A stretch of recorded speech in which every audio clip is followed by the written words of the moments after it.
పండగలే. High power ఉల్లాసం, high power ఉత్సాహం, high power ఆరోగ్యం, హై పవర్ ఆనందం. గుంటూరు వారి XXL మరియు హై పవర్ హార్స్ దేశవాళీ మినపగుళ్ళు. బంధాలు అనుబంధాలు మరింత దృఢంగా, మరింత బలంగా. గుంటూరు పశ్చిమ నియోజకవర్గంలో ప్రజల మీద కుక్కల దాడి చేస్తే మున్సిపల్ అధికారులే బాధ్యత వహించాల్సి ఉంటుందని గుంటూరు పశ్చిమ ఎమ్మెల్యే గల్లా మాధవి హెచ్చరించారు. బుధవారం గుంటూరు పశ్చిమ నియోజకవర్గ కార్యాలయంలో ప్రజల నుంచి ఎమ్మెల్యే గల్లా మాధవి అర్జీలు స్వీకరించారు. ఆయా సమస్యల్ని తక్షణమే పరిష్కరించాలని సంబంధిత అధికారుల్ని ఎమ్మెల్యే ఆదేశించారు. అనంతరం ఆమె మీడియాతో మాట్లాడారు. ముఖ్యమంత్రి నారా చంద్రబాబు నాయుడు ఆదేశాలతో ప్రతి బుధవారం గ్రీవెన్స్ డే నిర్వహిస్తున్నామని చెప్పారు. ప్రజా సమస్యల్ని పరిష్కరించడమే తొలి ప్రాధాన్యతగా తీసుకుంటున్నామని స్పష్టం చేశారు. కూటమి పాలనలో ప్రజలందరూ కూడా సంతోషంగా ఉన్నారని చెప్పారు. అర్హులైన వారందరికీ సంక్షేమ ఫలాలు అందిస్తున్నామని పేర్కొన్నారు. గత వైసీపీ ప్రభుత్వం చేసిన విధ్వంసం నుంచి రాష్ట్ర పునర్నిర్మాణాన్ని సీఎం చంద్రబాబు ఒక యజ్ఞంలో చేస్తున్నారని గుర్తు చేశారు. గుంటూరు నగరవాసులు ఎదుర్కొంటున్న కుక్కల బెడద నుంచి పూర్తిగా రక్షణ కల్పిస్తామని ఎమ్మెల్యే భరోసానిచ్చారు.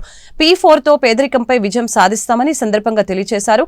అలాగే మెరుగైన మౌలిక వసతులతో పాటు కనీస సౌకర్యాలు కల్పిస్తామని అన్నారు. మనకి కార్పొరేషన్ నుంచి మన కౌన్సిల్ మీటింగ్ కి నేను ఒక ప్రశ్న పంపించడం జరిగిందండి. ఈ కుక్కల నియంత్రణ కానివ్వండి, ఈ కుక్కల పట్ల ఎలాంటి చర్యలు తీసుకుంటున్నారు అని చెప్పి ఒక క్వశ్చన్ అడగడం జరిగింది. వారు నాకు కుక్కల నియంత్రణ అదేవిధంగా వ్యాక్సినేషన్ పరంగా ఆన్సర్ చేయడం జరిగింది. అయితే దీనికి నియంత్రణమో లేదంటే వ్యాక్సినేషనో సమాధానం కాదండి. దీనికి ప్రత్యేకమైన శ్రద్ధ పెట్టాలి. ఎందుకంటే కుక్కలు అనేవి వాటిని నియంత్రించడం వల్ల వచ్చిన ఉపయోగం అంటూ ఏది ఉండదు. వాటికి ఆహారం లేకో లేదంటే ఈ ఎండాకాలం వల్లనో లేదంటే మనకు కొన్ని ప్రాంతాల్లో చూస్తే చీకటిగా ఉన్న ప్రాంతాలు చెత్త ఎక్కడ పడితే అక్కడ పడేసిన పరిస్థితి కనపడుతున్నప్పుడు వాటికి అవి అలవాటు పడిపోయి లేదంటే స్థానికంగా వెళ్తూ ఉన్నప్పుడు ఇవి అక్కడ ఉన్నాయని గమనించగా ప్రజలు అలాగ వెళ్తున్నప్పుడు ఇవి కరవడం జరుగుతుంది. వీటన్నిటి మీద దృష్టి పెట్టాల్సిన అవసరం ఉంది. మరి మనకు ఆదివారం అయితే చాలు ఎక్కడ పడితే అక్కడ ఈ మీట్ వేస్ట్ అనేది కనపడతా ఉంటుంది. ఎక్కడికక్కడ తీసి పడేస్తూ ఉంటారు. ఈ కుక్కలు వాటిని తినడం వల్ల అవి చాలా సైకిక్గా మారిపోతున్న పరిస్థితి కనపడతా ఉంది. మరి ఇవి ఖచ్చితంగా విపరీత ధోరణులకి దారి తీస్తాయి. కాబట్టి వీటి మీద ప్రత్యేక శ్రద్ధ పెట్టాలి. కార్పొరేషన్ వాళ్ళు ఇటు స్ట్రీట్ లైటింగ్ మీద అదేవిధంగా ఈ యొక్క శానిటేషన్ మీద దృష్టి పెట్టాలి. ఇవి కూడా ప్రధానమైన సమస్యలు ఈ కుక్కలు ఇలాగా మారిపోవడానికి కారణము.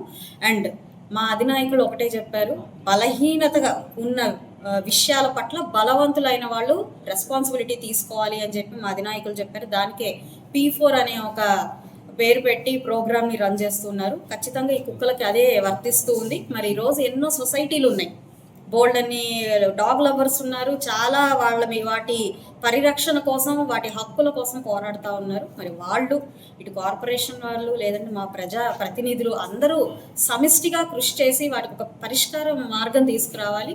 నేను సూచించే పరిష్కారం ఒకటండి, వాటికి ఒక స్థలం కార్పొరేషన్ వాళ్ళు కేటాయిస్తే ఖచ్చితంగా వాటి ఆలనా పాలన ఈ డాగ్ లవర్స్ అందరూ తీసుకుంటే, మా ప్రజాప్రతినిధులు నిరంతరం సమీక్ష చేస్తూ ఉంటే ఖచ్చితంగా దీనికి ఒక పరిష్కారం వస్తుంది తప్ప వీటిని వీధుల్లో వదిలేసి ఏదో నామమాత్రం చేత ఈ వ్యాక్సిన్లని లేదంటే కుటుంబ నియంత్రణలని చేయడం వల్ల మాత్రం ఎటువంటి ఉపయోగం లేదు. ఈ యొక్క ప్రోగ్రామ్ని తూచా తప్పకుండా మా కార్పొరేషన్ లిమిట్స్లో కమిషనర్ గారితో మాట్లాడి ఈ యొక్క పని చేస్తాము. ఇటు NGOస్తో, బ్లూ క్రాస్ సొసైటీలతో, ఈ డాగ్ లవర్స్తో సమావేశం ఏర్పాటు చేసి ఖచ్చితంగా దీనికి ఒక సొల్యూషన్ తీసుకొస్తామండి. నా నియోజకవర్గంలో ఏ ఒక్కళ్ళు కూడా కుక్క కాటికి ఇక మీదట గురైతే ఖచ్చితంగా దాని బాధ్యత కార్పొరేషన్ అధికారులదే అవుతుంది అని చెప్పి మాత్రం నేను వాళ్ళని చాలా సున్నితంగా హెచ్చరిస్తున్నాను.